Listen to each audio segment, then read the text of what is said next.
Merhaba, iyi günler. Hello, everyone. I'm very glad to have been invited here, and I would especially like to thank Transparency International and the Swedish Consulate. Today, we will be discussing law and economics, especially human rights and economic welfare. The first question that most people tend to ask about this subject is whether human rights, freedom of expression, freedom of the press, social action, that is, society's pluralistic participation in politics and its becoming a part of politics, pose an obstacle to economic development and welfare. Since, especially in countries like China, rapid growth exists without freedom of expression and pluralism, this is a natural question. In order to be able to answer this question, we need to have a certain theory about the reasons for growth and where sources of such growth come from. In our book, Why Nations Fail, James Robinson and I tried to develop such a theory, and I would like to briefly mention that. Then I will be connecting my speech to our main argument here. Within this context, what we are highlighting is that the foundations of growth reside not in geography, culture, or the quality of some leaders, but in institutions. When I say institutions, I am talking about a set of formal and informal rules building the general framework for our economic, political, and social lives in society. For example, James and I offer the following distinction regarding economic institutions: inclusive institutions on the one extreme and extractive institutions on the other extreme. What do we mean by these? Inclusive institutions, simply put, are institutions that allow property rights and contractual rights to exist and allow individuals to become a part of the economic life through use of the market and to be creative. And perhaps most importantly, these institutions at the same time create equality of opportunity. However, many states in the world and throughout history do not live under such inclusive institutions, but under these institutions which we call extractive. These institutions, in simple terms, are the exact opposite of inclusive institutions. There is no private property because the rights of many people can be taken away, particularly by elites who hold political power. There are no contractual rights because the judiciary system is not functioning. And there is no equality of opportunity because many parts of society have been organized to the benefit of some people and to the detriment of some people. Then how do these extractive and not inclusive institutions come about in the first place and persist? I would like to give you a brief example to explain this. I will be using this example to explain how inclusive and extractive institutions, or more precisely, how extractive institutions function and what their political and legal contexts are. An example, which is extreme, but which allows us to draw a variety of lessons, is the 17th century Barbados Island. When you examine the economic institutions of this island, it is one of the best examples of what I call extractive institutions, an economy based on slavery. 80% of the island population are slaves, and they work on plantations of a small group of landowners. Naturally, in such a system, there is no equality of opportunity. Slaves do not have any rights, and in a completely forced fashion, they have to carry out any jobs they have been given. As a result, they are extremely impoverished and in a state of ill health. Most of the slaves die before the age of 30. They have no private property. They don't have ownership rights regarding their own labor. They cannot receive any education. It is completely forbidden. They have no contractual rights because they work under dictated conditions. So how does this system endure? Peki böyle bir sistem nasıl kalıyor? Köleler bundan mutlu oldukları için Not because slaves are happy about it, on the contrary, because they are under great pressure. This pressure is imposed through arms, but more importantly, this pressure is controlled by the state. Looking especially at the organization of this island, these exceedingly wealthy few landowners control the political, military, and judicial institutions. We call these kinds of political institutions extractive political institutions. Why? Because much like the extractive economic institutions which cause inequality and a lack of opportunity, these political institutions create a lack of political opportunity. This is because the political power is in the hands of some people and the rest is left with none. And political extractive institutions and the extractive economic institutions support one another. Again, Barbados sets a very clear example for this. If the political institutions had not been extractive, for example, if they had been pluralistic, slaves would of course not be supporting their own slavery. That's why, if you look at the Barbados history, you have a large-scale slave uprising taking place every couple of years, because these people are not content with the conditions they live under. In the exact opposite of extractive political institutions, we will also talk about inclusive political institutions. Inclusive political institutions allocate political power on more general terms, and they try to render politics more balanced. For example, no one politician, no one social organization, no one ethnic group, and no one family can get a hold over political processes completely. This is what we mean by a pluralistic system. These are matters we discuss in our book, Why Nations Fail. I would like to take one step back. What is the relationship between this and law? From one perspective, you may think like the following. Law actually changes from one society to another. Looking at South Africa or Barbados, for example, one sees that in such an extractive and exploitive system, law too assumes a strange form. For example, the law does not recognize the rights of slaves under such systems. I think there is something deeper than law here.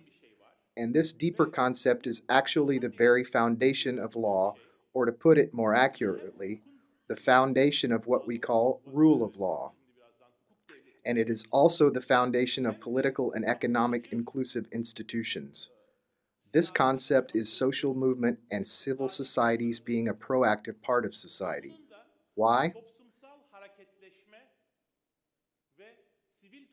If you look at history, inclusive institutions do not emerge through the renunciation of power by the elites, the people who hold power. They do not somehow say that they want to get rid of the power and that they want to hand over the power and provide equality. Looking at the history of almost all inclusive institutions, you would see that they had been a part of a social movement. hemen hemen kapsayıcı kurumların her birinin tarihine bakarsanız bunlar bir toplumsal hareketleşmenin bir bölümü. Örneğin Amerika'da In the US, for example, these institutions have emerged through the demands for rights of workers who first went to America as dependent forced laborers. Since the British, who had first tried to suppress these demands, were not as successful as the Spanish in suppressing upheavals in the South, they had to grant them. Looking at Britain, during the Glorious Revolution, for example, there is a social movement starting from the English Civil War, and this social movement lays the foundation for inclusive institutions. There is a very important point related to this which perhaps our book does not highlight enough. In order for these social movements in civil society to genuinely, proactively affect society, we need the exact opposite of the Barbados scenario. What I mean by this is that when you think of the Barbados society, there is a master-slave relationship. This master-slave relationship is again an extreme example, but it means a person or a group exercises complete dominance over other people. That is to say, I have no liberties under any area, and my liberties are arbitrarily in the hands of those dominating people. As long as this kind of dominance exists, Inclusive institutions do not easily emerge. So, how can a society break such dominance? How can we break this? The way to do that is manifold. First is social action. If the elites do not give away this dominance and retain it, the society itself should demand them. Secondly, the civil society should proactively and continuously support this process. That is to say, freedom is not a concept that is granted from the top. It should be demanded from the bottom. Actually, Thomas Jefferson has phrased it very aptly when he said, "Eternal vigilance is the price of liberty." When we say eternal vigilance, we are not talking about vigilant politicians, we are talking about a vigilant people. How can the people do that? In order for the people to accomplish this, the people need to be able to voice their demands. There needs to be human rights, and they need to know that these rights will be protected so that they can participate in civil society more frequently and more actively. Here we observe that two things support one another. Civil society will provide rights to people, and the people will support the civil society more. If we can manage that, I think this is the real foundation of the rule of law. I mean, the rule of law never emerges in places like Barbados, South Africa, Russia, and China just because the state declares that it will observe the law. The rule of law should again emerge from the bottom with the support of civil society. If that is the case, how does it influence welfare and economy? The most important thesis in why nations fail is that growth, especially sustainable growth, based on creativity, productivity, and innovation, is the outcome of inclusive institutions, and this is quite natural. What kind of growth has elevated the global economy? The US, UK, Germany, South Korea to this level of prosperity in the last 200 years? Son 200 senede bu zenginlik düzeyine getirdi. In order for creativity, innovation, and productivity to increase, in order for these to exist, people need incentives and they need to have opportunities. Opportunities and incentives are generated by inclusive institutions, but inclusive economic institutions cannot persist in the absence of an inclusive political framework. Bir şekilde devam edemiyorlar. Peki So, do I mean that we can't have welfare and economic growth without inclusive institutions? Not exactly. If you examine world history, many growth examples come from places which do not have inclusive institutions. China, for example, Barbados. The 17th century Barbados, which I was talking about, was one of the richest countries in the world. But the important thing is that growth taking place under these extractive institutions is not, first of all, a process which increases productivity and persists through creativity. Second, it is an unstable order. For example, as long as the sugar prices were high, Barbados continued to experience growth. But when sugar prices were stabilized, they experienced a huge stagnation period because they could not create any productivity in any other sector or system. Russia, during the 19th century, experienced growth under state control, and then it stopped. The communist Russia experienced growth under state control, and it collapsed dramatically. Hence, extractive processes are not stable, and at the same time, they are of low quality due to another reason. It is that if there is an extractive institution, since this does not equalize opportunities because it offers the incentives only to politicians or elites or to extremely rich people, the growth benefits only a few people, a few families, a few segments of society. It does not convert into general welfare. Birkaç kişinin, birkaç ailenin, birkaç kesimin işine yarıyor. Genel olarak bir refaha dönüşmüyor. Peki, And why should you believe in my arguments?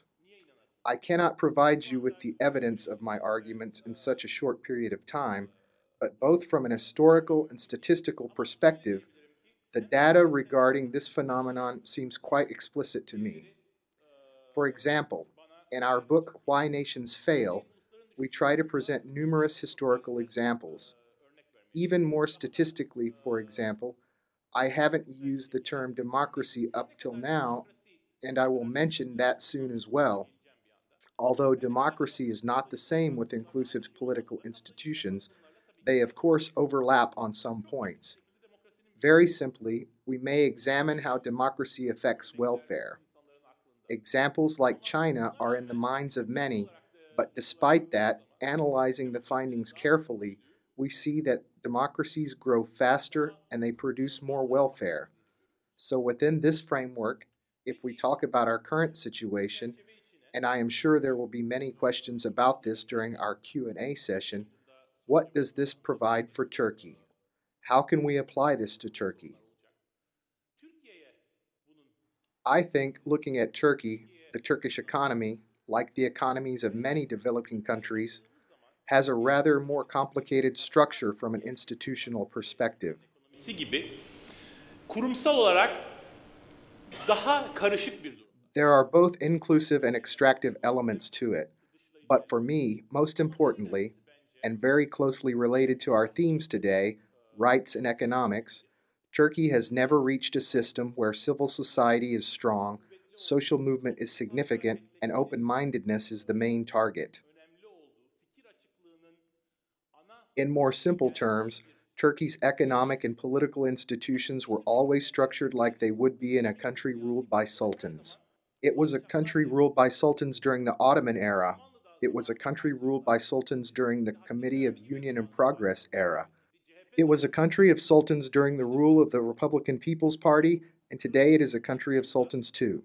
And I believe the only way to break this is through the participation of society as a form of societal responsibility to human rights, transparency, liberty, and the inclusion of society into politics from bottom to top.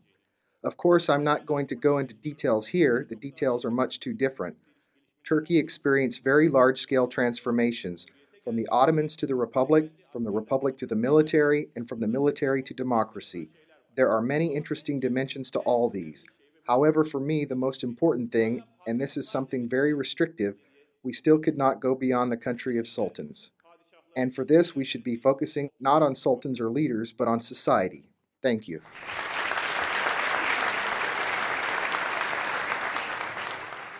Yes, we were asked to establish the structure of the conference like this. Daron and I were given 20 minutes each, and of course, these are not definitive. I can talk for 23 minutes. And then we will have 10-minute sessions, first by me, and then by Daron, and then by me again, and by Daron again. We have thus established an interlocking structure. After completing 80 minutes, as explained, we hope to have as many questions from the audience as possible, and this is how we will be finalizing the day. First of all, I would like to thank you all. This is a very important theme in a day. Hence, it is significant we are all here experiencing this day together. Here, the president of the Turkish Bar Association, members of parliament, eminent businessmen, students, and academics, all together we are experiencing the most opportune moment to discuss these themes. And we are experiencing the most opportune days for the same. As you know, in Turkey, we may not exactly start discussing certain issues before contradictions deepen. We have created a platform for discussing the issue of, is it liberty for liberty or liberty for bread, and what we're exactly looking at and in what balance. Daron Acemoğlu's work up till now is apt for creating within us, and by us I mean the legal community, a specific appetite to discuss these issues. It is, of course, a very recent study. It is very powerful, and it is hugely influential. For long periods of time, for decades from now on, those who want to build on this work will observe that the study produces productive results. Çalışmanın randımanlı sonuç verdiğini göreceklerdir. Hukuk camiası. So for the legal community, and for example, the Nobel laureate Indian economist Amartya Sen has a similar study like the one conducted by Daron, and I will briefly talk about that. So what do these studies mean for the legal community? Now, when I say this, I feel like my colleagues from the legal community start paying a lot of attention, while those who are not in the legal field start thinking, oh, we're going to have to sit through a speech about law now. However, I feel like I have organized this conference just to get rid of this position. Bu yargıdan kurtulmak adına aslında bu toplantıyı düzenlemiş hissediyorum kendimi. Yani I mean, we are attempting to entrust a concept, which is presumed to be a legal one, to economics, and we want the economists to completely own and pursue this concept and proceed on this basis. On the other hand, we also want the legal community to come to terms with economics and support public policy to be produced and realized hand in hand with economics. This is because I believe that law can support economics. By building legal structures in the right way, it can create a structure where laws aim at economic efficiency and therefore general welfare. We can express this idea like this. In order to experience sustainable growth reflecting its real potential, society needs a legal system centered on individual freedoms. Of course, there can be growth in the absence of such a system too. However, as Acemoğlu has just stated, would that kind of growth be based on the real potential of the society? Is this the current Turkish growth rate, which is around 3% today, the growth based on Turkey's real potential?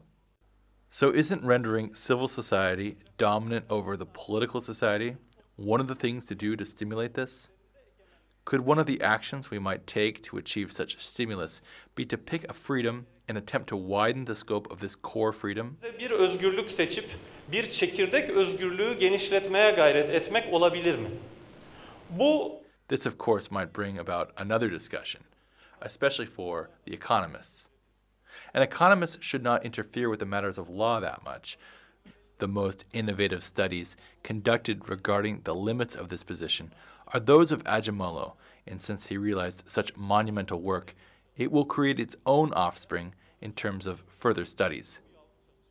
These are offspring studies, but actually, at the end of the day, it might be argued that a lawyer should be talking about rights and freedoms, and an economist should be analyzing a picture.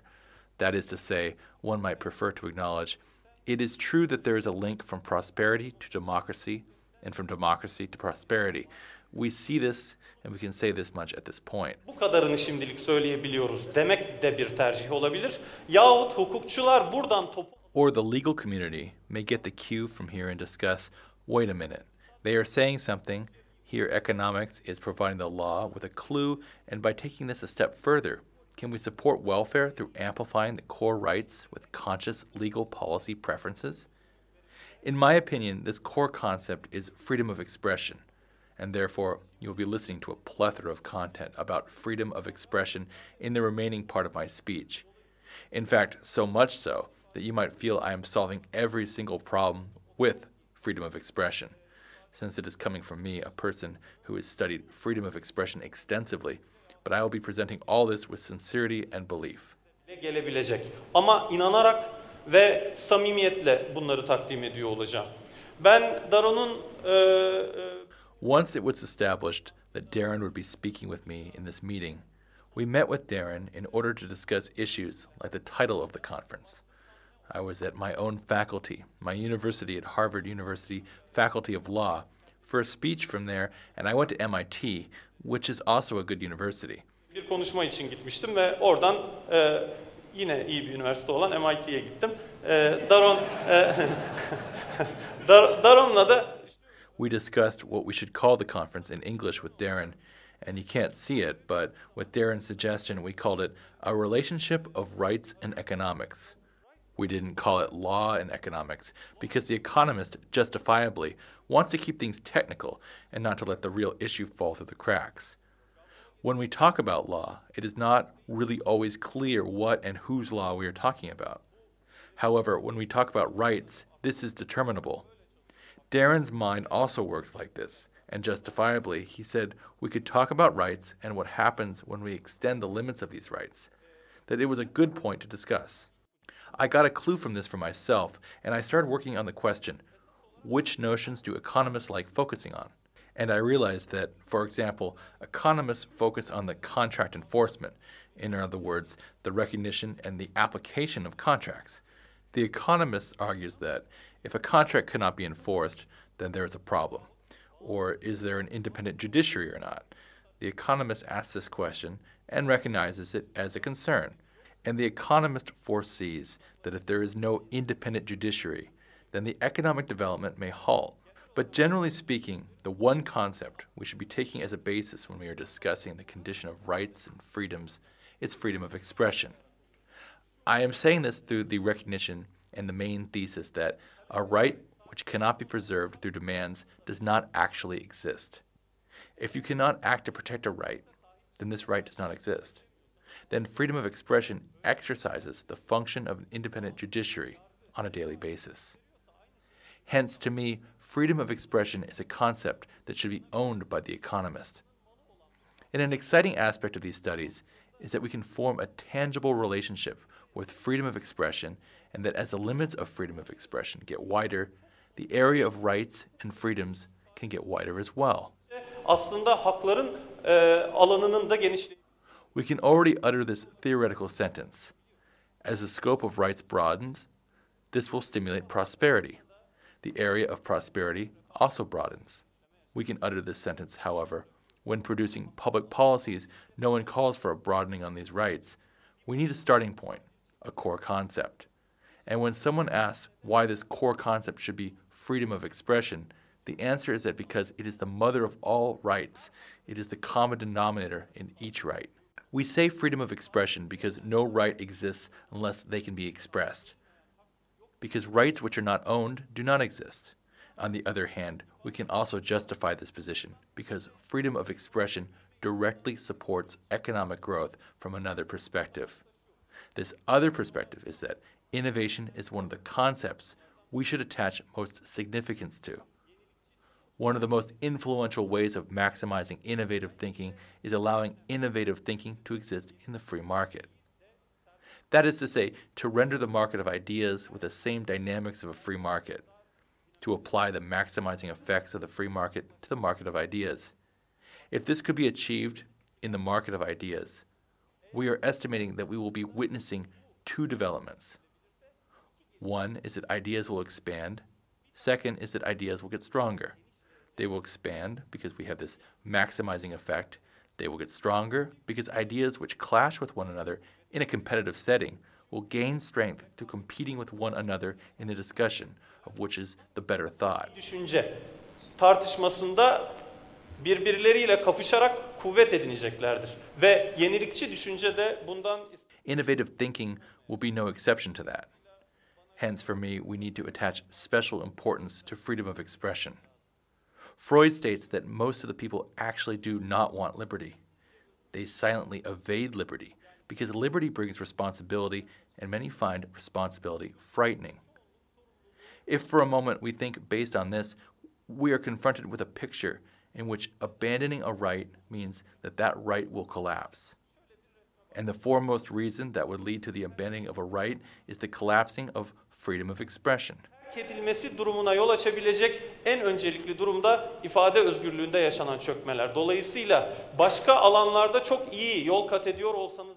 Hence, even if you would be improving other areas, if you lag behind in terms of freedom of expression, and if the state you are living in has a bureaucratic dominance tradition, if the state is ruling through dominance, and if extractive institutions prevail as governments come and go, if things seem inclusive for one moment and turn extractive again, there is only one solution to this.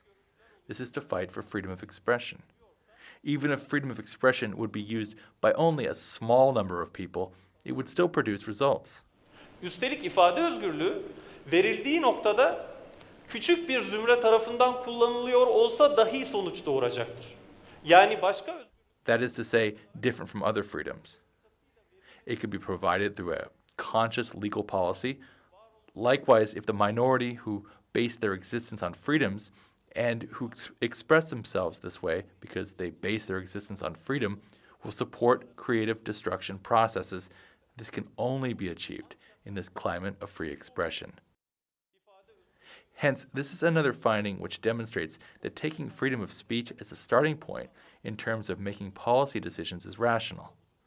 Talking about the creative destruction process, let us expand on this concept, and then in 2 minutes' time, I will be yielding the floor back to Daron.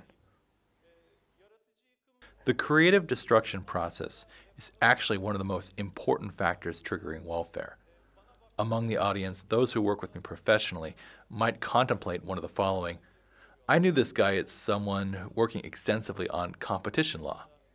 Or, no, he is working in the anti-corruption field. They just published a TUSIAD report, and he is the lead on that. No, he's working on the freedom of expression. He's the attorney for this and that. The reason why all these amalgamates in one person is because all these legal disciplines do the same job. All these are legal disciplines struggling to pursue welfare through the hand of law. Hence, they maximize the possibility of law serving for the pursuit of general welfare. The best way to do this is to support creative destruction processes. Nedir bu?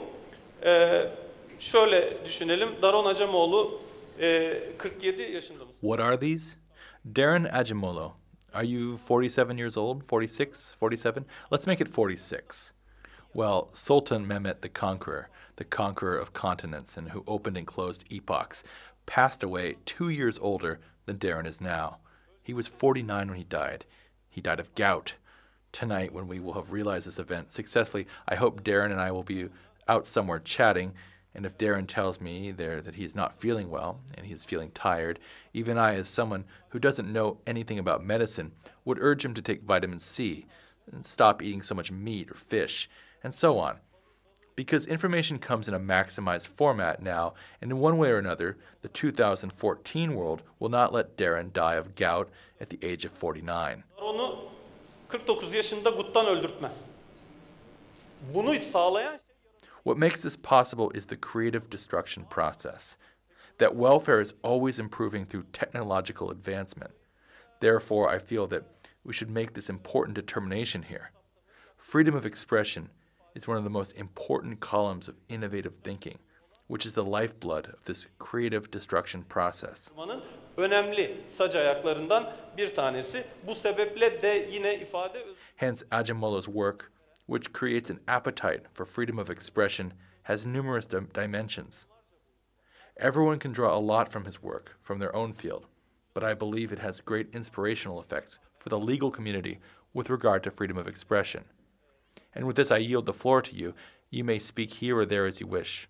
Thank you. Thank you. Teşekkür ederim. Sağ olun. Sağ olun. Teşekkürler Gönenç. Thank you, Gönenç. I will not be taking too long so that we will have more time for questions. But let me touch upon one point only, because our arguments positively support and determine one another. Why did I want to think about rights rather than law? I would like to explain that, and I also think this concept of rights may be more important than the freedom of expression. I would like to think that when we talk about law, as I have already mentioned during the first 20 minutes, Ottoman law, national laws, Barbados laws differ. It is evident that we have not been provided with a sacred one true legal system. Law evolves with society. Some societies ban some actions, other societies ban or encourage other actions. Toplumla beraber gelişen bir şey.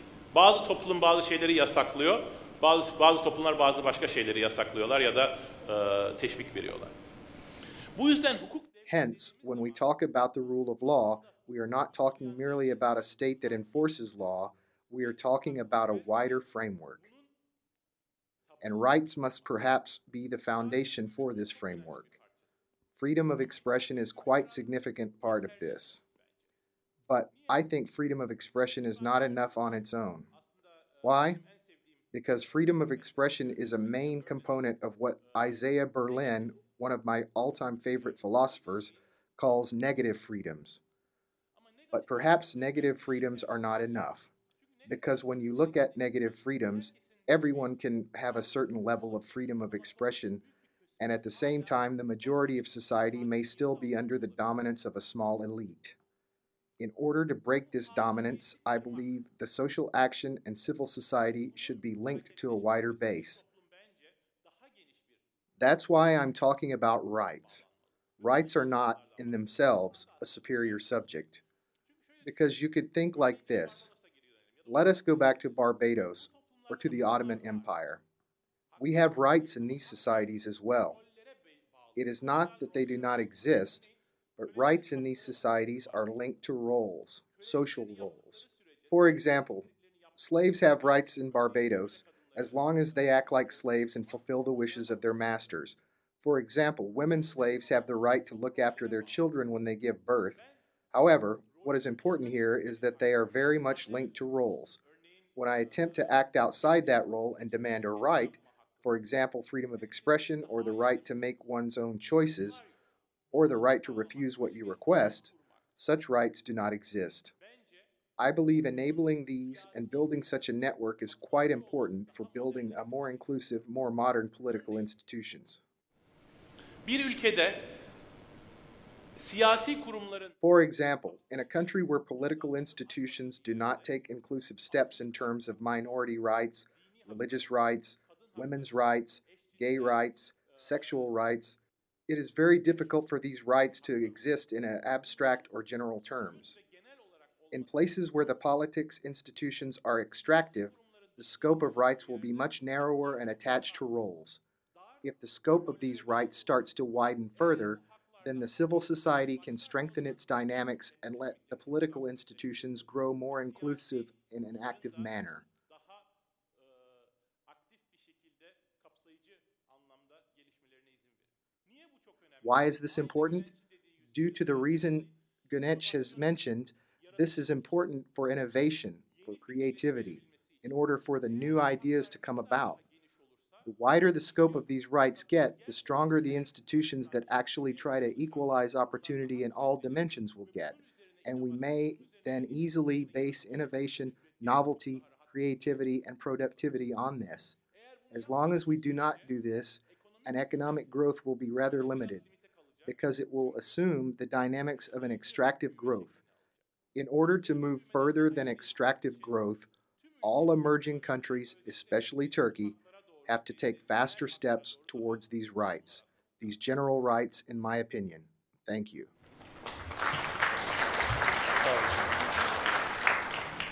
Burada zaten şu konuyu da tespit etmek lazım. Bu bizim sohbetini ettiğimiz... Here we should make one other point clear.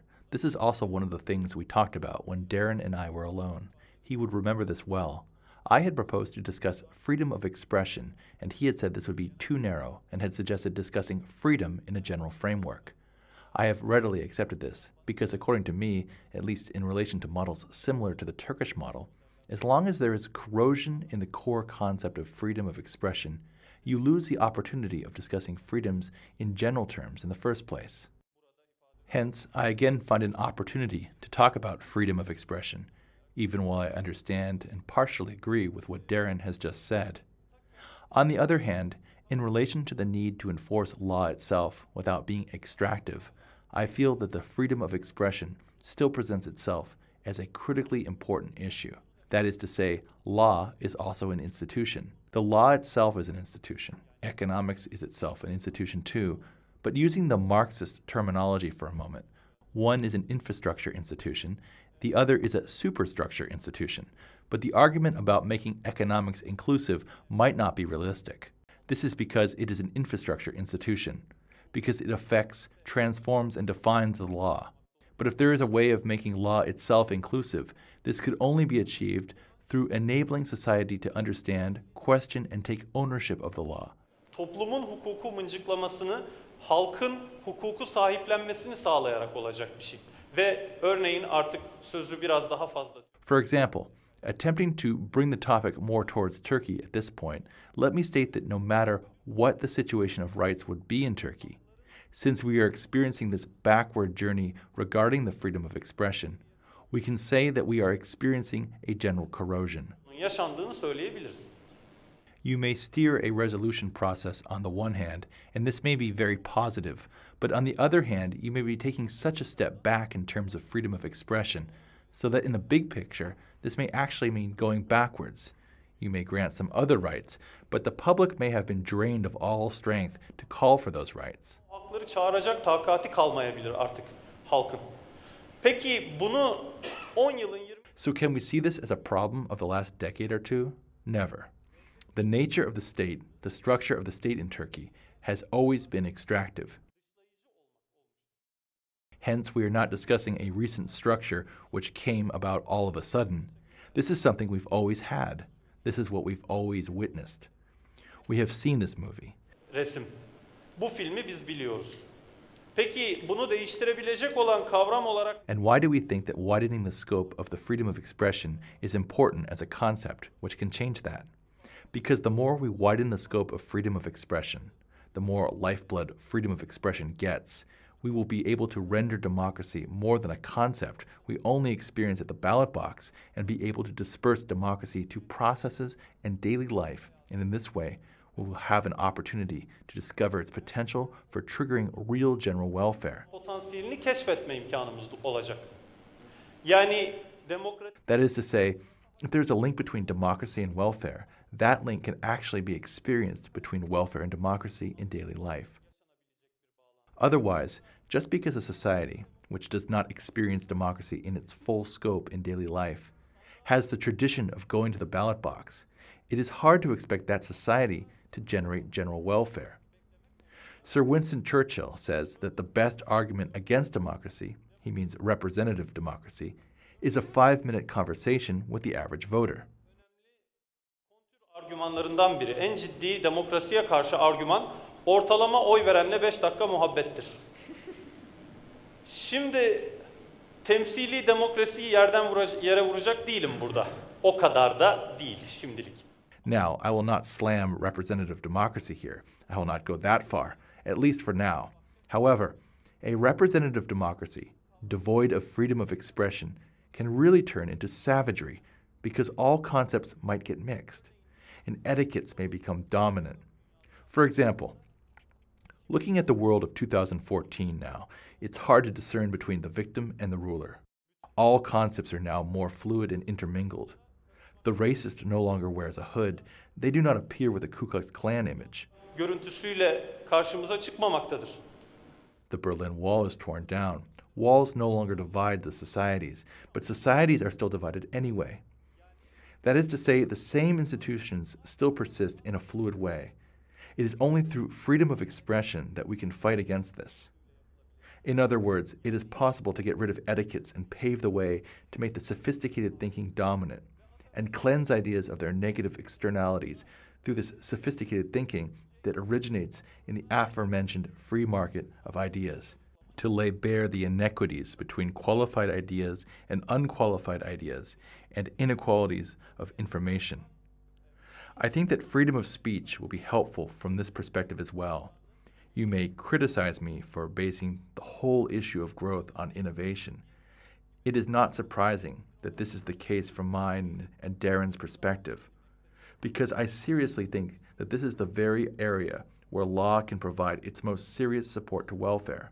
En ciddi refah desteğini bu kanatta verebileceğini düşünüyorum. Daron'un görüşleri zaten. You already know Daron's opinions, but things will not be different if you would examine other aspects of growth. The G20, as you know, is organized in Turkey this year, and Turkey will have the presidency.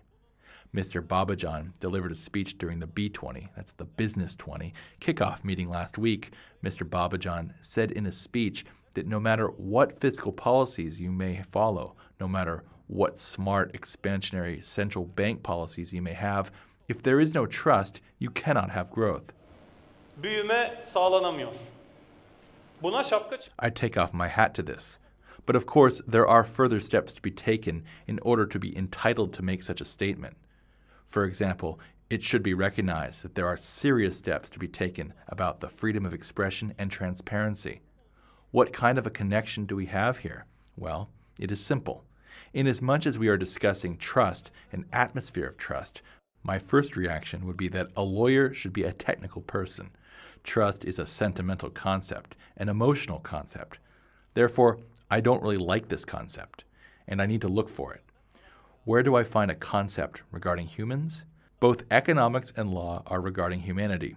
Where do I see trust? I have a 2-year-old son, Mehmet.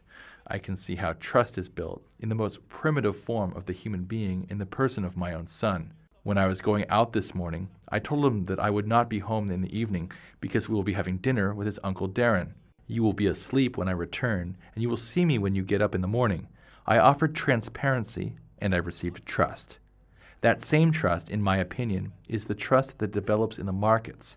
In order for this to develop in the markets as trust, transparency is compulsory. Otherwise, the other factors of growth, as I am trying to put aside innovation, employment, and investment, which is another facet of growth, production activities and trade itself cannot be conducted unless a transparent and predictable environment is created. Yakalanmadıkça yürütülmesine de imkan olmayacaktır diye düşünürüm. Again, for this reason, I think it should now be clear why we have joyfully accepted to deliver these speeches under the roof of an event organized by Transparency International. And again, for this reason, I think that the freedom of speech has work to do, once again in a new front, and I think that the freedom of speech forms the first step in the struggle for widening the scope of rights. Olabileceğini düşünürüm. Bu görev bana tevdi edildi efendim. They assigned the duty of moderating this session to me, so I will be gladly taking questions. There are 3 people with microphones, so I'll try to take the questions one by one. Tek tek sırayla söz vermeye gayret edeceğim. Buyursunlar efendim. Soru sormak isteyen... Any questions? I see a question there in the back. There you go. Arkada beyefendi, buyursunlar efendim. Serjan Yalankilic from Bloomberg News Agency. I would like to shift the focus to income equality. To what extent is income equality and inclusive institutions are related? Do they affect each other? Is one the result of the other? What is the status of income inequality in Turkey, and what can be done about this? Thank you. Teşekkürler. Gayet ilgili konular ama aynı şey. Thank you. There are quite related topics, but not the same thing. This is because, let's think of it this way. This market-dependent, innovation-dependent growth process creates inequalities in itself. There is no way to completely solve that.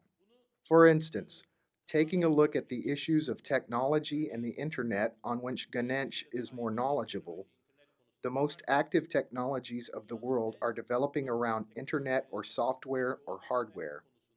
As they develop, they can have very large markets and they can make huge profits, or those engineers who develop these can gain huge amounts of money.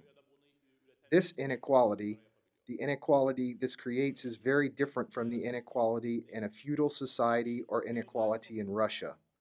Why? Bir Rusya'da olan eşitsizlikten çok daha farklı. Niye?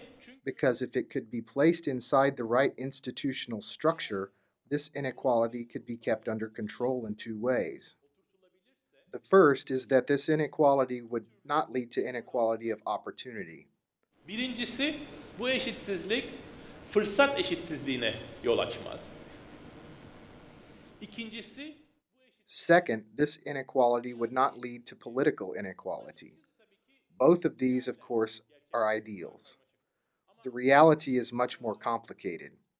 However, for instance, the Swedish consulate gave the example of the Swedish society. There is inequality in the Swedish society too, and it has been on the rise for the last 10 years. In fact, it could even increase more because in Sweden, the taxes on high income groups are very high. But the important point is that all of this is built on top of a safety net, and this safety net in a way protects the equality of opportunity from eroding. fırsatların eşitsizliğinin çok bozulmamasına yol açıyor. Siyasi eşitsizlikten bahsettiğimiz. When we talk about political inequality, this may be even more important. If inclusive political institutions will be able to persist on a healthy basis, then everyone must more or less have equal say. This is what we mean by pluralism. Yet if the wealthy can use their wealth and status to raise their voices more, this would create political inequality and lead to a gradual collapse of the inclusive system. Seslerini çok daha fazla yükseltebiliyorlarsa bu siyasi eşitsizliği kırmaya başlar. Sonuçta kapsayıcı sistemi yavaş yavaş çökertmeye başlar. We give the example of Venice in our book. We explain the history of how one of the most inclusive systems of its time completely collapsed because the wealthier class closed the gates of politics to the less wealthy after a while, and once they did that, the economic institutions turned more extractive and abusive. In other words, there is definitely no direct relationship between inequality and inclusiveness, but the kind of inequality there is has a lot to do with inclusiveness. Bir ilişki kesinlikle yok. Ama ne tür eşitsizlik var? Bunun kapsayıcılıkla çok büyük ilgisi var. Efendim, çok kısa bir cevap da ben vereyim, sonra bir soru daha alalım hemen. I will also answer this briefly, and then we can get another question. There is again a relationship between justice and income distribution, and guess what? Freedom of expression. This is actually a critical issue. Freedom of expression cannot be an instrument for achieving a just income distribution. İfade özgürlüğü gelir dağılımında adaletin sağlanmasının bir enstrümanı olamaz. Refahla ilgili Different from its outcomes regarding welfare and the growth of the pie, the increase and maximalization of freedom of expression may go hand in hand with a widening rift in income distribution. There may be robust growth due to other reasons, but also since there is freedom of expression. In the meantime, a serious rift in income distribution may be occurring.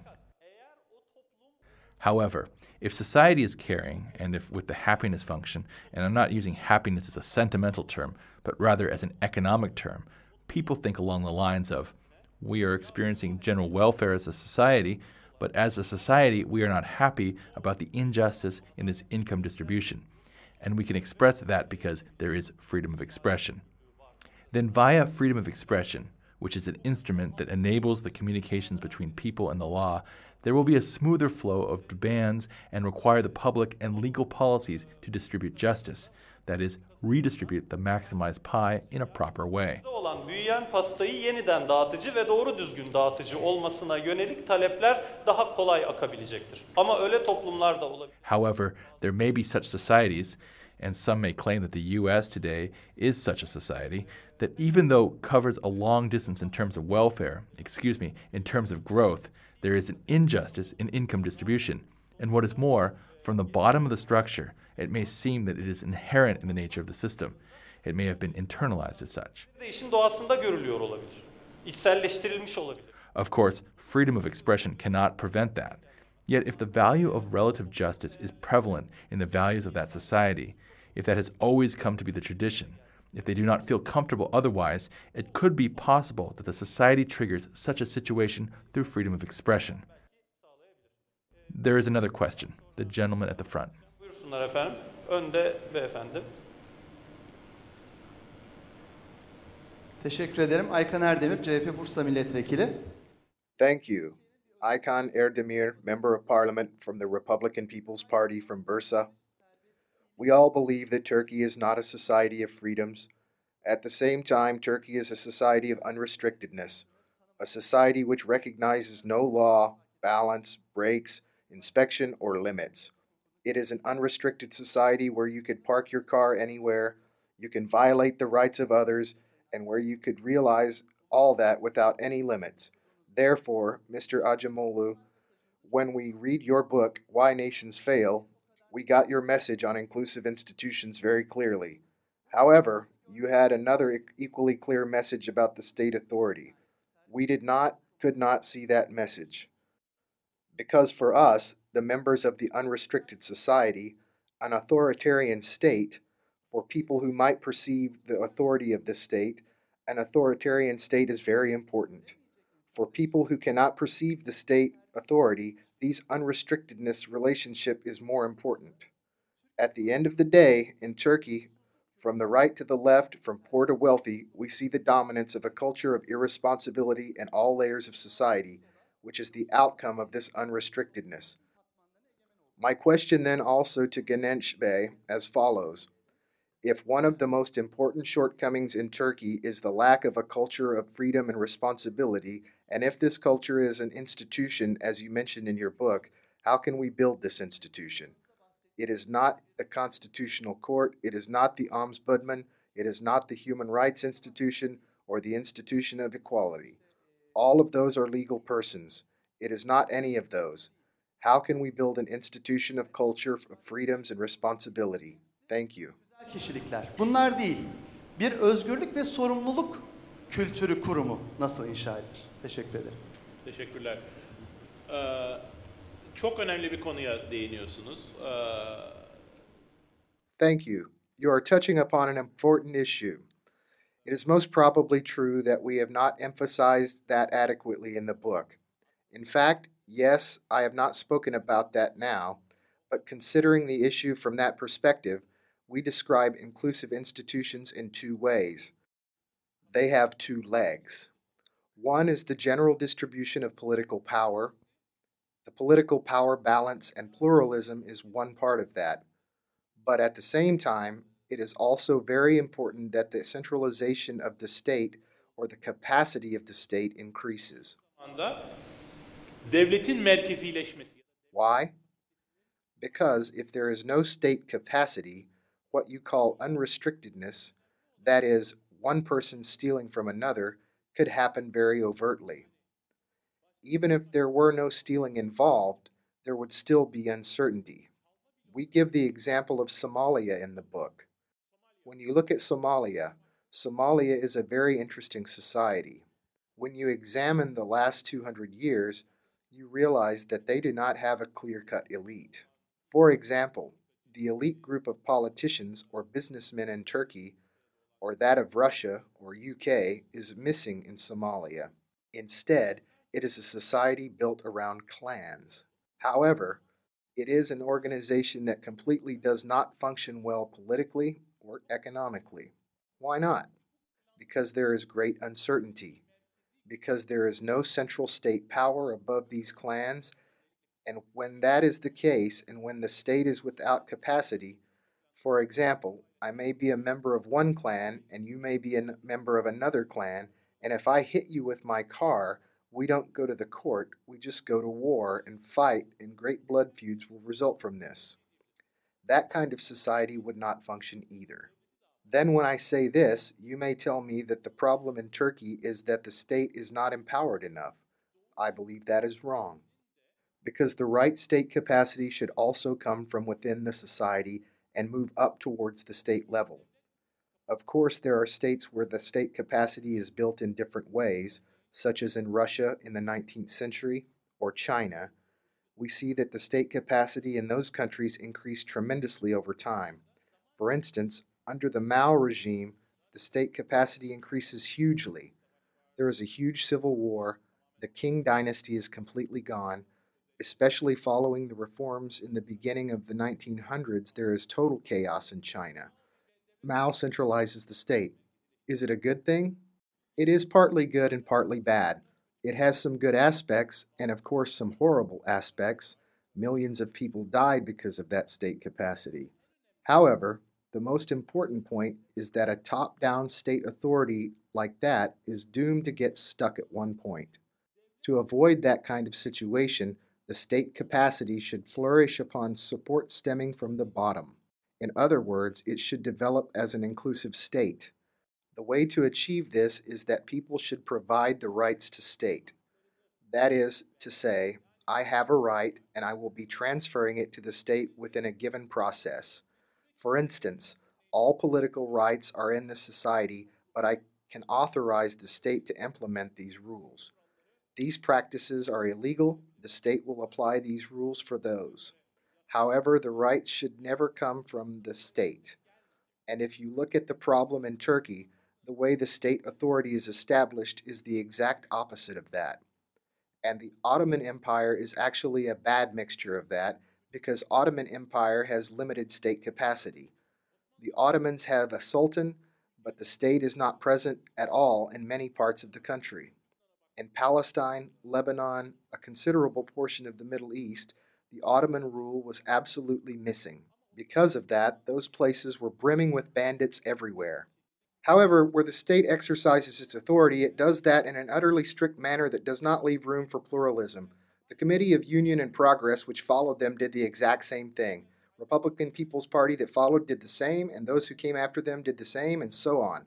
Therefore, Turkey's problem is not about solving that unrestrictedness issue via state authority. First, there should be a bottom-up move that gives us reliability of the state and that needs to be disseminated. Kendi 2 centlik aklımı paylaşayım. Bana göre de burada iki konu önem arz ediyor. Bir tanesi... Thank you. Let me also speak my humble opinion. I also think that there are two important issues here. First is that in a country model like Turkey, we should recognize that the state authority functions in an extremely extractive style. This should be the starting point. The state symbolizes the limitation of freedoms, and people want to take shelter in the members of the parliament rather than in the governor. Halk valiye değil, milletvekiline sığınmak istiyor. Ben politikacıya güvenmem arkadaş. Türkiye'de o kadar da bahsedilen bir konu. I don't trust politicians is not really the discourse in Turkey. That is rather the cartoon theme abroad. I can only choose one person. There's only one place where I can represent myself in life. That is my one vote in the ballot box. Then I can go and plead to the one I chose and find a way to settle my inquiries in this representative democracy system. Where can we replace this law in the picture? Unfortunately, in Turkey, the law falls on the side of the state. The law is exercised by the state authority in its restrictive form, and it always was like this. People chose and favored someone, the law went and hanged them. The law told people, by looking into their eyes, I am not your law. Others control me and create me. Baka baka ben senin hukukun değilim. Beni başka eller kontrol ediyor ve var ediyor dedi. Bugün de aynı şeyi söylüyor.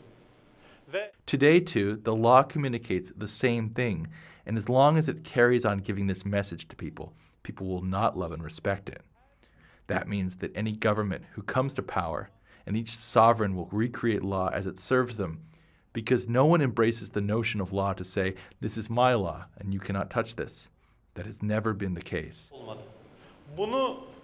There has never been such a tradition. I'm not going to link this to freedom of expression now, but I could if I wanted to. As a result, we reach a very sensitive and important point. In fact, there is a continuous culture, a state culture, and a bureaucracy culture. They unfortunately continue without changing. There may be a generation to change this. Değişmeksizin ne yazık ki akıyorlar. Bunların değişmesini sağlayacak olan bir kuşak olabilir. O kuşağı bulduğunuzda heba etmemeniz gerekiyor olabilir. When we find that generation, we should perhaps not waste it. I mean, there is a great and mystical concept that really affects me. No one in this room, including me, you, Daron, members of the press, will not be in the state of generating effective thoughts and will not be in the situation of changing something through thoughts 30, 40 years from now. Bir şeyleri değiştirir vaziyette olmayacaksınız. Bu platformda bulunmak bugünlerin işi. 10 yıl daha... Being present at this platform is today's work. We may do this for another 10 years or 20 years, but another 40 years is highly unlikely, 50 at most. In an extremely short period of time, in the life of a state and people, these positions shift all the time. Every 40 years, new people take up these positions, and somehow the world order is being built and rebuilt in the same way. In the world order, those who beat women continue to beat women. Those who are racists continue to be racists. Those who fight for freedom continue to fight for freedom. There are good academics, and the cards are redistributed all the time. Although this motion takes place every 30, 40 years, we more or less see the same balance at the end of it. There may not be an individual who says he or she is not happy and change this, but there may be a generation who can accomplish that. It could be the hippie generation or the youth that convened at Gezi in the beginning. However, if you choose to suppress them instead of listening to them, if you choose to age them, so to speak, that generation will age and atrophy, and you will not be able to get what you could get from them. You would miss that train. And then would that train come back again? When would a generation come out again in order to communicate a message through its humor and sweetness? Those who wonder about that would wonder, but others who happily choose not to wonder about that will not have wondered at all. Can I add something? Please, go ahead. Because this pretty much refers to a significant point. As long as what I just said does not happen, it also concerns something else, and it is this. As also mentioned by Gönenç, when one ruling power follows another ruling power, the new ruling power sees this as its own turn to oppress. For example, in England after the Second World War, when the Labour Party came to power with considerable majority, they did not immediately change the law to suppress the Conservatives. Why? Because although the Labour Party government was a diversion from the status quo that took place until then, they believed that their power came from the bottom up. In Turkey, since there is no bottom-up power as such, when the power shifts from one political party to another, this is used in order to suppress the other side. When the power is in the hands of the military, The military clearly uses such suppression. kullanılıyor. Askerlerin eline geçtiği zaman askerler çok açık bir şekilde bas. However, now that it has shifted from the military to the others, they suppress the military or the opposition very explicitly and can completely violate their freedom of expression as well as other rights. Why? Because this is something which comes from the grassroots. Tamamen çiğneyebiliyorlar. Niye? Çünkü bu tabandan... For example, the reason I thought Gezi was a very important step for Turkey, as also stipulated in my article published in the New York Times at the time, was because for the first time, the youth which had been apolitical till then had stepped into the realm of politics and perhaps changed the balance of power. Politikaya girip belki bu dengeyi değiştirmesi. Of course, this is not an easy process. If people are trying to enter into politics and if they are facing oppression, you never know where this could lead. Yet if we consider this as the establishment of state authority, this would be the situation of moving from left to right, right to left with no progress, and that is quite scary for me. Benim için çok korkutucu bir şey. Yine sorular alabiliyoruz efendim. We can take questions again. One from the front, one from the back. I will take one question from the front and one from the back. I have a rather mechanical question. Of course. Hay hay. Ekonominin bütün kurumları küreselleşiyor ve çok hızlı küreselleşiyor. All the institutions of economy are globalizing and at a rapid pace. In the meantime, the reflexes of the nation state did not even date back to the industrialization, but to the times before that. Could the great friction between the two be a source of the problems today? What kind of precluding effect could this have in terms of the inclusive institutions of economic growth, and what is our role in finding a way out of this in Turkey, in terms of Turkey's own inner structure? Şimdi bizlere düşen görev nedir? Bu çok önemli bir... This is a very important question, but I believe it's more important for European and American countries rather than Turkey. Of course, it has some level of importance for Turkey too, but Turkey is still quite behind in terms of technology and productivity, so it has to establish these institutions to bring its technology and productivity closer to the rest of the world.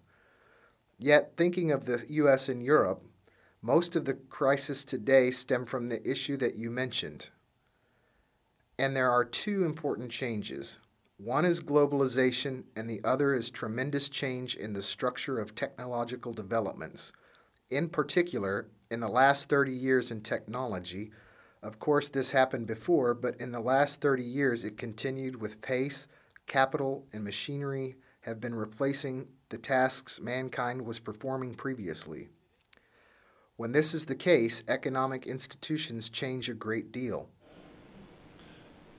Ekonomik kurumlar çok değişiyorlar. Değişmek zorunda. They have to change.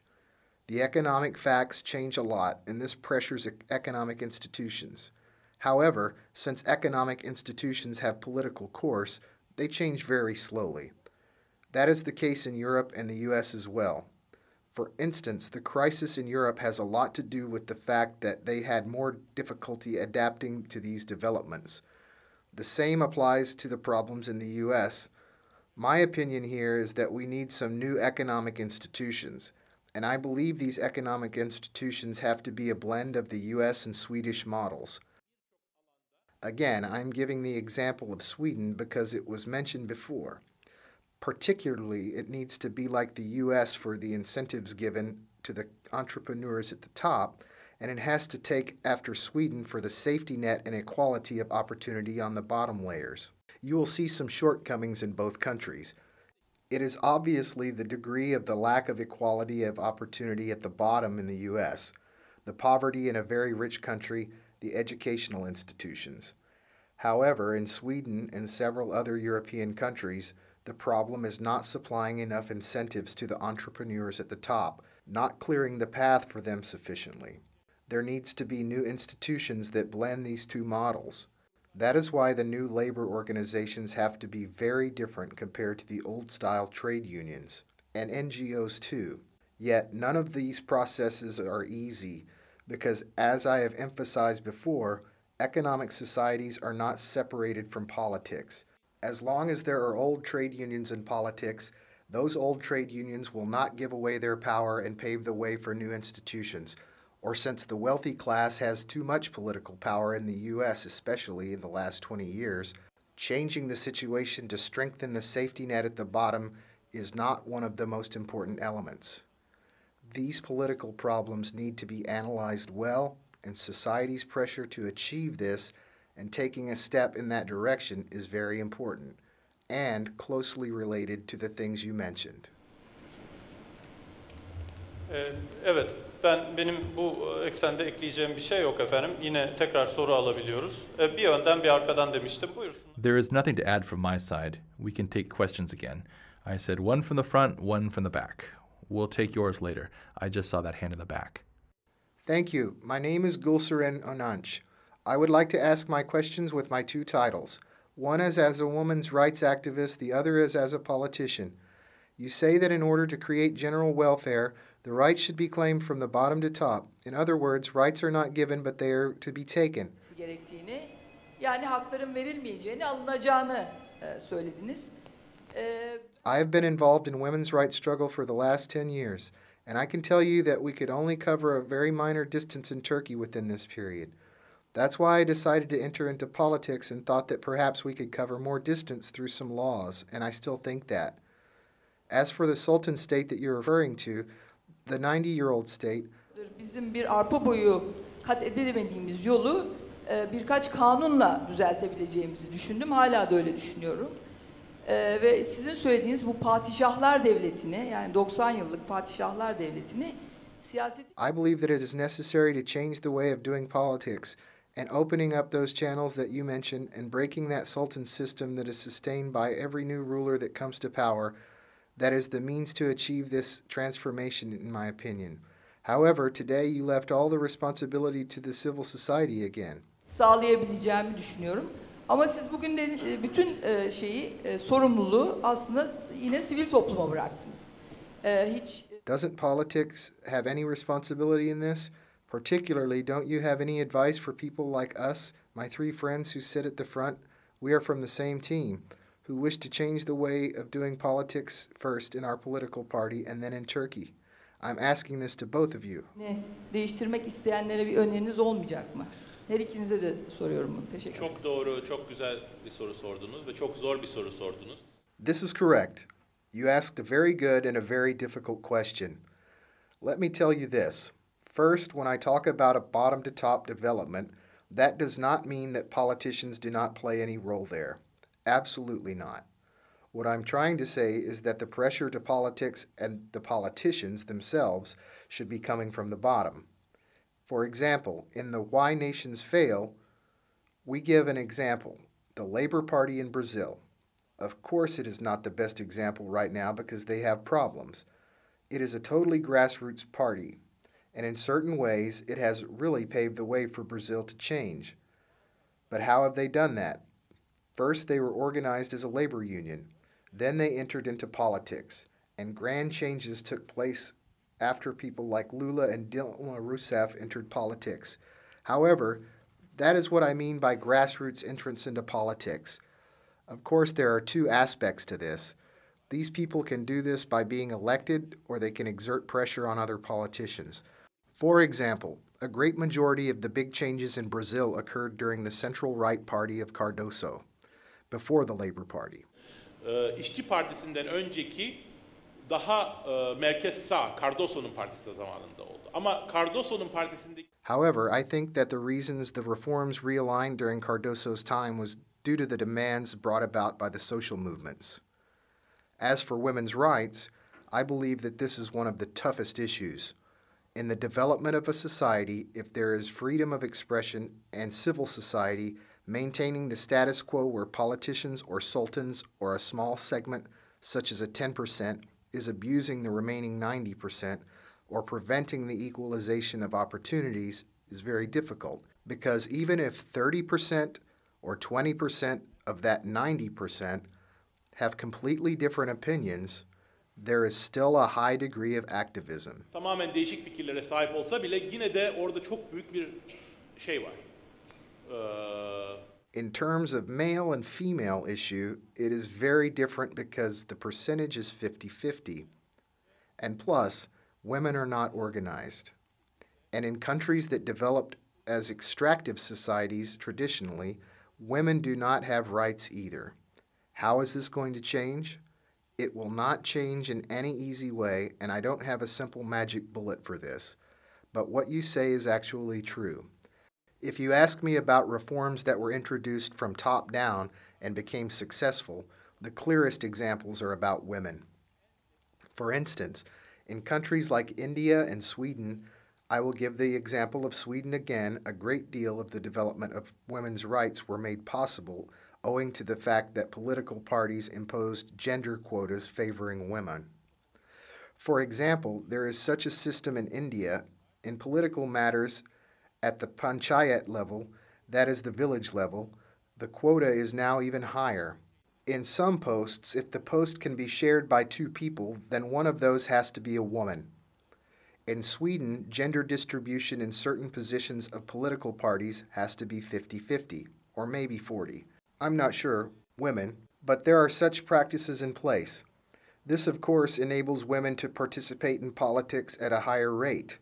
But in my opinion, the successful ones, not the ones where the state decides top-down that women have to have equal rights to men, and this will be the case from now on, but the ones that allow women to go into politics, that remove the barriers in front of them, and then let women implement those reforms. For example, in India, the findings indicate that although women's participation in politics has not changed everything, it has changed certain things.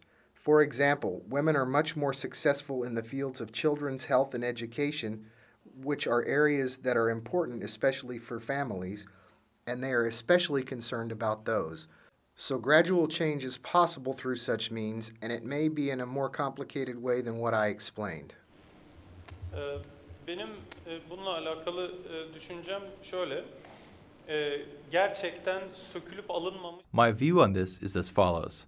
There is nothing harder than maintaining a right that was not obtained through tremendous effort.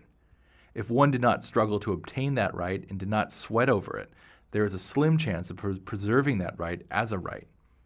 In fact, I even say this when I argue that freedom of expression is the most pure core right. Or maybe I shouldn't mix concepts of freedom and rights like this, but when I argue that freedom of expression is the purest freedom, I can say this.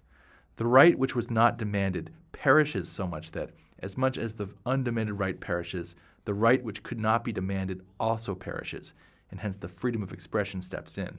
Now about the issue you mentioned, if I that much believe in the need for a right to be demanded, and that that is the only means of sustaining it, then I must perceive an effort like yours as an awareness-raising effort. Çabanız gibi bir çabanın bir yandan farkındalık yaratıcı bir çaba olarak algılanması zorunluluğu doğuyor. Yani sadece ne yazık.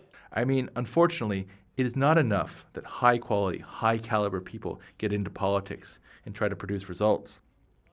Of course, without this happening in the first place, nothing could be achieved. O olmazsa hiçbir şey olmaz. Ama o olduğu zaman ben buna ihtiyaç duyuyorum gerçekten. However, even when that is the case, you will still need a grassroots movement that says, I want this. And therefore, I totally agree with Daron. In fact, I can say the following about that.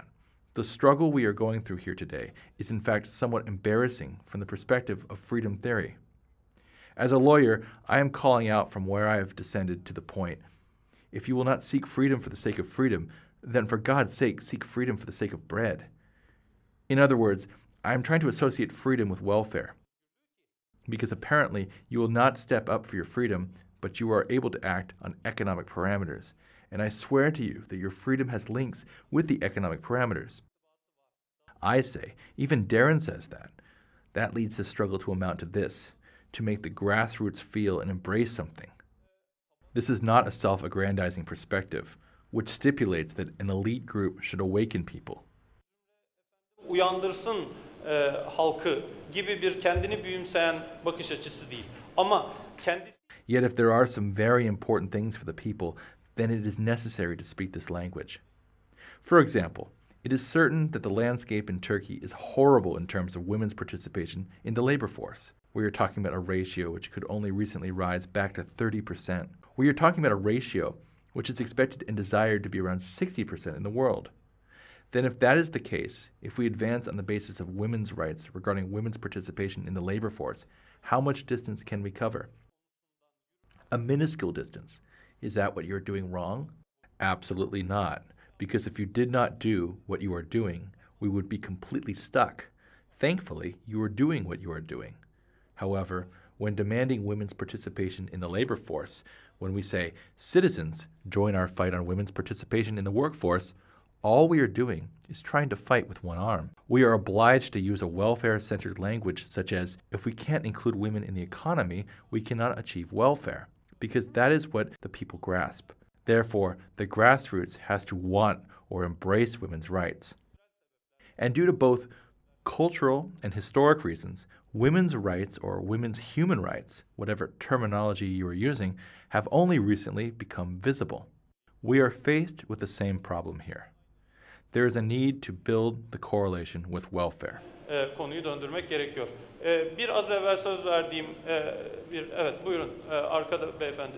Sinan Bey galiba göremiyorum ama. The next question is from Sinan Bey, I believe. I cannot properly see. I had promised him. Then I had promised you. Then we will continue with the others. Thank you, dear Gönenç. 10-15 dakika kadar. We have another 10-15 minutes. Then we will be wrapping up. That is what was previously said. Do go on, Sinan Bey. Thank you. My name is Sinan Ögen. My question is to Mr. Daron Acemoğlu. Both in your book and here, you linked the structural reforms of institutions, that is to say, transformation from extractive institutions to inclusive institutions, to a grassroots dynamics in essence. Of course, you attributed an important role to civil society and freedoms in that process, and you detail this beautifully in your book from an historic perspective. However, in the last 50 years, the European geography seems to have a different dynamic, a horizontal dynamic, so to speak. O da yatay bir dinamik. Yani alttan toplum. In other words, instead of a restructuring process that is demanded by societies through a bottom-up approach, this transformation seems to be realized through a discipline imported from outside. Of course, here I am referring to the example of the EU. I am talking about first EU's internal structure and then its expansion. I would like to hear your comments about this horizontal dynamics, because it seems like there is a counterexample here. What kind of a counterexample? Of course, you may argue that what creates the horizontal dynamics is the demand of the people at the end of the day. If the people or the grassroots had not had such a demand, this horizontal dynamics would not have functioned. Yet, in fact, the EU project is an elitist project. It did not come through the demands of the people. It is a project that is in a way imposed by the elite, and this is the reason why it is obstructed today. Then what meaning should we confer to this counterexample? And is it possible to come up with a roadmap for Turkey for the future within this framework of your model?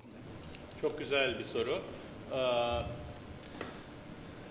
Kesinlikle Avrupa topluluk süreci. It is a great question. It is definitely correct that the European community process was a top-down process. But in my opinion, we have to think of it in two aspects. The first is the positive aspect, the second is the negative aspect. The positives are that although it is a top-down process, it started as a process that responded to some demand. In fact, this demand is parallel to the centralization in the U.S. For example, after the War of Independence, the U.S. was like the European community, composed of several different states, and it was believed that these states would have major problems regarding their economic relations and defense relations. In fact, in that first 5 or 6 years, especially regarding the monetary policy, the hints that had already emerged. Aslında ilk 5-6 senesinde de özellikle para politikası konusunda bunun ipuçları ortaya çıkmıştı. Ve bunun bir yanıtı olarak as a response to that, the American Constitution initiated the process of transferring the political and economic power to the federal level rather than the state level, like the centralization in Europe. However, interestingly, it also rendered the political power to the electorate that elected the federal politicians in the federal country. Ülkedeki federal politikacıları seçen seçmenlere verdi. Yani çok hızlı bir şekilde özellikle 19. yüzyılın başında. In other words, starting from the beginning of the 19th century, even the politics became federal in an apparent process following a completely Jacksonian democracy period. and hence the politicians were never 100% transparent. There was corruption, but at the end of the day, political power and political accountability was brought to the federal level. Accountability federal düzeye geldi. Avrupa'da da aynı şekilde bence. In a similar vein, in Europe, the demands were quite similar, I think. First of all, with regard to security in Europe, in order to avoid the problems of the First and Second World Wars, and second, just like in the U.S., the economic access would be at the European level rather than at the individual state level, there was a certain economic and defense demand. Different from the U.S., the former was realized without bringing political power completely to a federal level. Currently, if you notice, perhaps the majority of the problem is that politics is still carried out at the level of states, yet most of the decisions are taken at Brussels level. There is a mismatch, in other words. There are economic aspects of such mismatch too, such as the mismatch between the monetary policy and the public policy. Going back to your question, it is okay for politicians to be the leader in certain processes. At the end of the day, in a representative democracy, the reason why we confer power to politicians through a process is because we want them to do certain things. The important thing is for them to be accountable when they do those things, and when we don't like what they do, we should be able to expel them from office, and when we like what we do, we should be able to build upon that. The European community has structural problems because they could not do it fully. Olmadığı için bence birçok yapısal problemleri var. Evet efendim. Sorular vardı. There were questions. I see a gentleman in the back in the corner. We will let him speak later. First, we take the lady's question. Hi, Hi. Figen Çakaroğlu. I have questions for you and Daron Bey. Of course.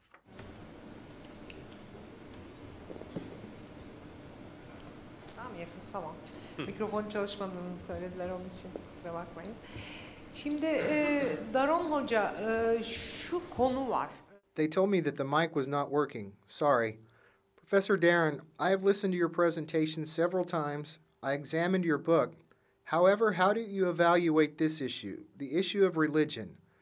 Turkey is in fact a Muslim country, and when we observe the situation of Muslim countries in the world today, unfortunately, the individuals in these societies, in the personal sense, cannot really progress much. İleriye kişisel anlamda, yani toplumların bireyleri anlamında çok ilerleyebilen toplumlar değil.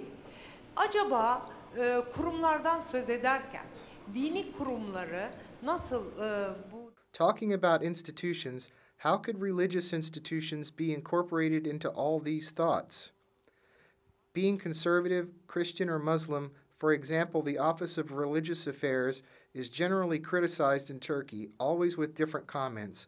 What is the impact of religion in Turkey's becoming a sultan's regime or an authoritarian regime? Yönetimlerle yönetilmesinde dinin etkisi nedir? Bu açıdan değerlendirirseniz sevinirim. I would be glad if you could provide your evaluations from this perspective. And Gönenç Bey, I believe you explained very well, but in today's world, in the current state, in the triangle of law, welfare, and economy, where is Turkey heading in more tangible terms? I have another small question to Mr. Daron. As you know, Obama culminated the blockage of relations with Cuba. Obama, Küba ile ilişkileri açtı biliyorsunuz. He announced that he will end his outdated story. What kind of paradigm shift will that bring about, if any? Thank you. Ya da açmayacak. Teşekkür ediyorum. Küba konusunda Let me say that it is a very positive development for Cuba. One reason for Cuba to be so underdeveloped was the fact that it was an introvert, and its relations with the U.S. play an important role for this. I hope that this change brings about real structural and institutional change in Cuba. But let me address your important question on religion and religious institutions. There are major discussions around that. For example, my distinguished and beloved colleague Timur Kuran has a very interesting book on this, and he asserts that Islamic institutions have a plethora of negative effects on the economy. I think it is very difficult to know this for sure. Why? Because looking at the places where there is Islam and democracy is not practiced and economically institutions are not pluralistic and open, the Middle East and North Africa are the examples. Structurally and historically, they have progressed during similar time frames, and they have been under substantial Ottoman influence. Tarihte ilerlemiş ve özellikle Osmanlı Devleti'nin büyük etkisi altında gelişmiş yerler. And the structural effects of the Ottoman rule in the Middle East and North Africa are particularly very negative because on top of their own authoritarianism, the state authority was completely missing. It is what we call a double whammy. I don't know what this is called in Turkish. On top of that backwardness, then came Western imperialism with its own destabilizing effect. The conflict of the two has led to what we see in Iraq, Syria, and Egypt. Now upon this, there are other effects of Islam. Şu anki Irak'taki, Suriye'deki, Mısır'daki gördüğümüz yerlere yol açıyorlar. Şimdi bunun üzerine başka İslam'ın... One argument could be that the structure of Islam pushes political institutions to a counter-pluralistic mentality. But I'm not very sure about how important this is. For example, take Indonesia as an example. Despite a lot of money and pressure against him currently in Indonesia, Jokowi came to power, and I believe that it has been a new step, a healthy development for the Indonesian democracy. In fact, about 15 or 20 years ago, Indonesia was being ruled by a terrible dictatorship, a military dictatorship, like the dictatorships in Turkey. Yet, now, they break out of this and steer economy in a very different path and bring democracy to a much healthier state. It is actually very interesting if you examine the election of Jokowi. Those who were against his election were former members of the military and former businessmen who had full control of the media. And their argument was that Jokowi was not actually Muslim. He is a Christian. Do not vote for him. Despite that, he managed to be elected. Indonesia could be an extreme example. Iraq could be a more typical example, but I think rather than Islam itself, how Islam has developed within the state system and its historic process is much more important. I would like to bring the matter to Sultan states again. Indonesia was able to break out of the Sultan state. Perhaps we may manage it too someday. Thank you. Let me answer my part of the question.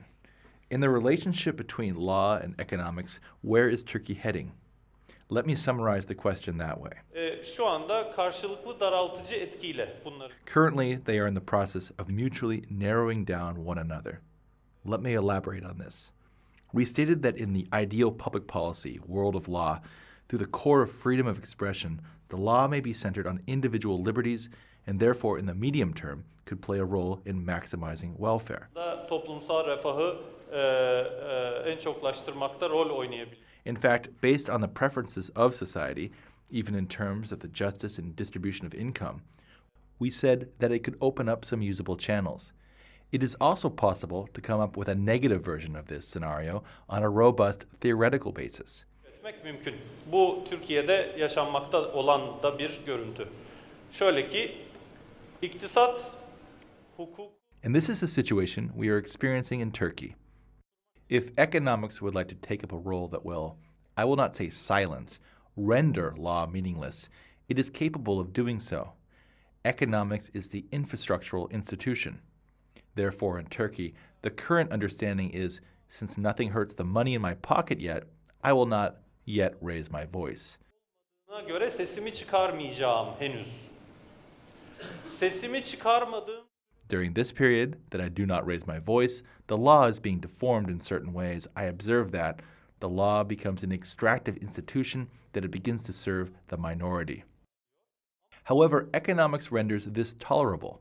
Economic interventions render this tolerable too, and nowadays luck is also on our side with regard to the global state of things. Söylemek lazım global konjonktürle alakalı olarak. And consequently, there does not seem to be a burning economic crisis effect.